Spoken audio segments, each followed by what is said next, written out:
Hi hello friends, welcome back. నేను మీ Rabbani. Friends, ఈరోజు big boss second రోజు వచ్చేటప్పటికి ఎపిసోడ్లో ఏం జరిగింది, నామినేషన్ ప్రక్రియ ఎలా జరిగింది, అట్లాగే నామినేషన్కి ముందు కాన్వర్జేషన్ ఎవరి మధ్య వాగ్వాదం జరిగింది అనే దాని గురించి అయితే మనం వివరంగా ఈ వీడియోలో మాట్లాడుకుందాం.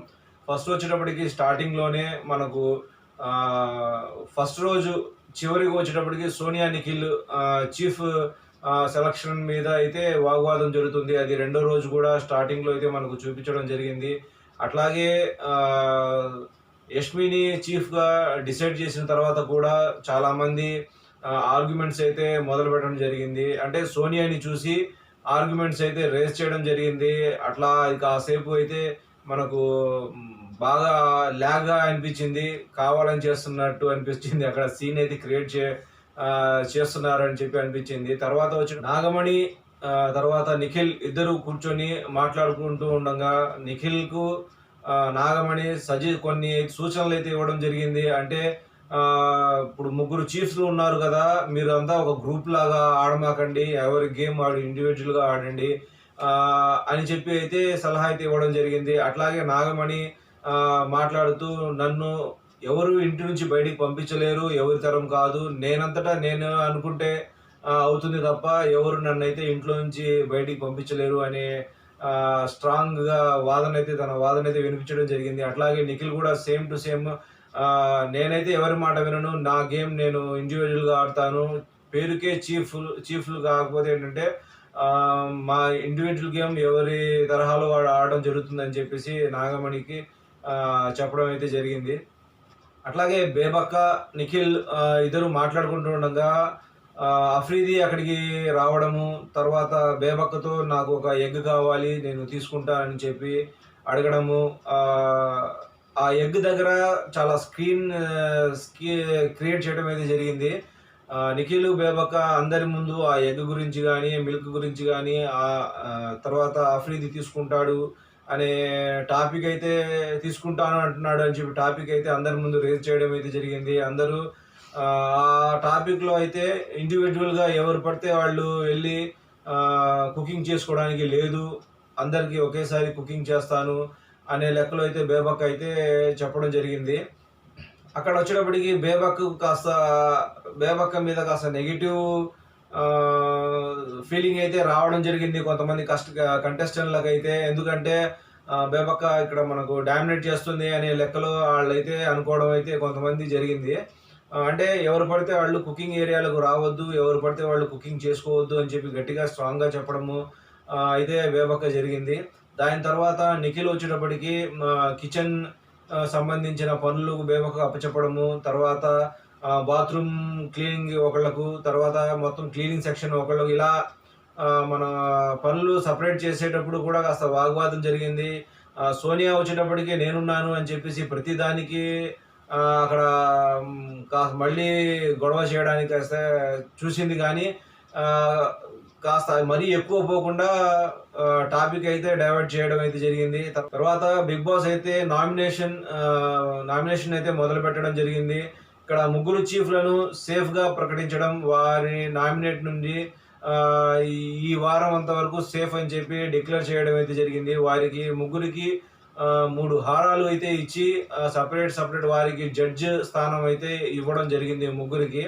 అట్లాగే ఒక కంటెస్టెంట్ నుంచొని తర్వాత ఇద్దరు నామినేట్ చేసి చేయడము, ఆ ఇద్దరిలో ఇక్కడ ముగ్గురు చీఫ్లో ఎవరో ఒకరు వాళ్ళని నేరుగా నామినేట్ చేసే వెసులుబాటు అయితే చీఫ్లకు కల్పించడం జరిగింది. అట్లాగే ప్రక్రియ ముందుగా సోనియాతో మొదలుపెట్టి నామినేషన్ ప్రక్రియ మొదలుపెట్టడం అయితే జరిగింది.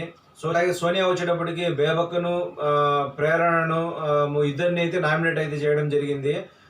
బేబక్క నామినేట్ చేసే రీజన్ వచ్చేటప్పటికి బేబక్క అయితే కిచెన్లో ఇర్రెస్పాన్సిబుల్గా ఉంటుందని చెప్పి సిల్లీ నామినేషన్ అయితే తన మీద అయితే చేయడం జరిగింది. అంటే ఏదో అంటే నామినేషన్ ప్రక్రియలో పప్పుల గురించి మాడిపోవడం గురించి ఇట్లా, అంటే ఇప్పుడు నేను అనుకునేది ఏంటంటే ఫ్రెండ్స్, అంటే ఇప్పుడు 14 మందికి వంట చేసేటప్పుడు ఇప్పుడు స్టార్టింగే అందరూ కాబట్టి ఒకళ్ళ మీదే డిపెండ్ అవుతున్నట్టు ఇక్కడ హౌస్ మొత్తం అనిపించింది నాకు. ఆ సందర్భంగానే సోనియా వచ్చేటప్పటికి బేబక్క మీద నామినేషన్ చేసి సిల్లీ రీజన్ అయితే అనిపించింది నాకు. అట్లాగే ప్రేరణకు కూడా ఏదో పర్సనల్గా పెట్టుకుని వాళ్ళు సోనియా ప్రేరణ మీద పర్సనల్గా ఏదో మనసులో పెట్టుకొని ఆమెను నామినేట్ చేసినట్టుగా అనిపించింది. సోనియా ప్రేరణ కూడా చాలా గట్టిగా డిఫెండ్ అయితే చేసుకుంది. తన వాదనను గట్టిగా బలంగా వినిపించడం జరిగింది. అట్లాగే సోనియా ప్రేరణ ఇద్దరు నామినేషన్ ప్రక్రియలో భాగంగా మామూలుగా కాన్వర్జేషన్ అంటే మాట్లాడుకుంటున్నప్పుడు నిఖిల్ మాట్లాడబోతుంటే చీఫ్లకు ఈ ఎటువంటి సంబంధం లేదు, నా నామినేషన్లో మాట్లాడడానికి మీరు వీలు లేదు అనే మాటలను గట్టిగా అయితే సోనియా అయితే చెప్పడం అయితే జరిగింది.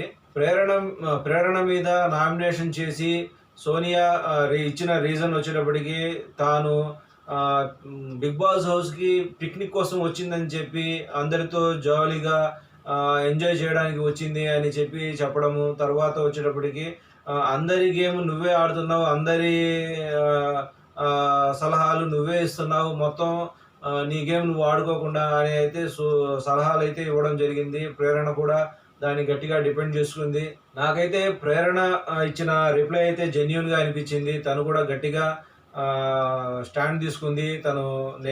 నేను చెప్పేది కరెక్టే అని చెప్పేసి చాలా గట్టిగా అయితే వాదించడం అయితే జరిగింది.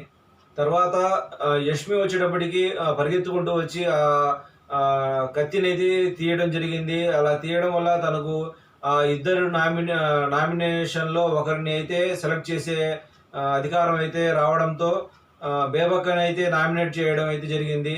అట్లాగే సేమ్ రీజన్ అంటే హౌస్లో ఎక్కువగా ఇన్వాల్వ్మెంట్ అవ్వటం లేదు, ఇలా కిచెన్లో ఇర్రెస్పాన్సిబుల్ అనే టాపిక్ మీద కూడా అక్కడ యష్మి చర్చ అయితే లేపడం జరిగింది. కంటెస్టెంట్ వచ్చేటప్పటికి ఆదిల్ వచ్చేటప్పటికి బేబక్కను తర్వాత నాగమణిని ఇద్దరిని అయితే నామినేట్ చేయడం జరిగింది. బేబక్క మీద వచ్చిన నామినేషన్ రీజన్ వచ్చేటప్పటికి తనతో ఎక్కువగా కనెక్టింగ్ అవ్వట్లేదు అనే రీజన్ అయితే చెప్పి బేబక్కను నామినేషన్ అయితే చేయడం జరిగింది. అంటే ఈ హౌస్లో వచ్చి 2 రోజులే కాబట్టి ఎక్కువగా కనెక్టింగ్ అంటే ఇక్కడ 14 మంది ఉన్నారు ఫ్రెండ్స్. అక్కడ ఈ 14 మందిలో ఎక్కువగా ఈ 2 రోజుల్లో కనెక్టింగ్ అంటే ఎక్కువగా రాదు, కొంత టైం పడుతుంది. నాకైతే ఆ రీజన్ అయితే కాస్త సిల్లీగా అనిపించింది. అది కరెక్ట్గా వాలిడ్ రీజన్ అని నేను అనుకోవట్లేదు. తర్వాత వచ్చేటప్పటికి నాగమణిని అయితే నామినేట్ చేయడం జరిగింది. నాగమణి చెప్పిన రీజన్ వచ్చేటప్పటికి తాను లోన్లీగా ఉంటున్నాడు, ఎవరితో ఎక్కువగా కలవడం లేదు, తను ఒంటరిగా కూర్చొని మాట్లాడుకోవడం, పాటలు పాడుకోవడం అనేది చేయడము, అందరితో మింగిల్ అవ్వట్లేదు అనే టైప్లో అయితే ఆదిల్ అయితే చెప్పడం జరిగింది. దానికి రిప్లైగా నాగమణి వచ్చేటప్పటికి నా బిహేవియర్ ఇంతే, నేను దగ్గర 16 సంవత్సరాల నుంచి నేను ఇంతే, నేను చిన్నప్పుడు చాలా కష్టపడ్డాను అని చెప్పి మళ్ళీ తన సెంటిమెంట్ని అయితే ఇక్కడ వర్కౌట్ చేసేందుకు చాలా ప్రయత్నించినట్టు మనకు అనిపించింది. అట్లాగే యష్మి వచ్చేటప్పటికి మళ్ళీ ఆ కత్తిని అందుకొని ఇద్దరిలో ఒకరిని నేరుగా నామినేషన్ చేసే ఒక పవర్ని అయితే అందుకుంది. నేరుగా అయితే నాగమణిని నామినేట్ చేయడం జరిగింది. శంకర్ భాష వచ్చేటప్పటికి నాగమణిని తర్వాత బేబక్కని ఇద్దరిని అయితే నామినేట్ చేయడం జరిగింది. నాగమణికి చెప్పిన రీజన్ వచ్చేటప్పటికి అందరినీ కంట్రోల్ చేస్తున్నాడు, అంటే ఎవరి ఆట వాళ్ళని ఆడుకోనివ్వట్లేదు, ఇలా చేస్తుంటే ఇలా కాదు ఇలా చెయ్యి అని చెప్పి అందరినీ కంట్రోల్ చేస్తున్నట్టు నాకు అనిపిస్తుంది అని చెప్పి ఒకటి. తర్వాత యష్మి చీఫ్గా సెలెక్ట్ అయిన తర్వాత తనని అన్ఫిట్ అని చెప్పి మొహం మీదే యష్మి ఈ చీఫ్ పదవికి అన్ఫిట్ అని చెప్పడం తనకు నచ్చలేదని చెప్పి అందుకోసం నిన్ను నామినేట్ చేస్తున్నానని చెప్పి చెప్పడం అయితే జరిగింది. తర్వాత వచ్చేటప్పటికి బేబక్కను కూడా సేమ్ అదే ఇండివిజువల్ కుకింగ్, అంటే ఎవరు పడితే వాళ్ళు కుకింగ్ చేసుకోవడానికి వీలు లేదు అనే పాయింట్ని అయితే అక్కడ రేస్ చేయడం అయితే జరిగింది. బేబక్క చెప్పడంతో ఆ పాయింట్ని రేస్ చేయడం అయితే జరిగింది. అంటే అందరినీ మీరు కమెంట్ చేస్తున్నారు, మమ్మల్ని మాట్లాడనివ్వటం లేదు, మీరు చెప్తే మేము వినాలా అనే ఆ పాయింట్ అయితే నాకు నచ్చలేదు అనే లెక్కలో అయితే శేఖర్ భాష బేబక్కనైతే నామినేట్ చేయడం అయితే జరిగింది. ఈసారి అయితే నైనిక వచ్చేటప్పటికి నామినేషన్ పవర్ అందుకుంది. ఇద్దరిలో నాగమణి మరియు బేబక్క ఇద్దరిలో వచ్చేటప్పటికి నాగమణిని అయితే నేరుగా నామినేట్ చేయడం అయితే జరిగింది.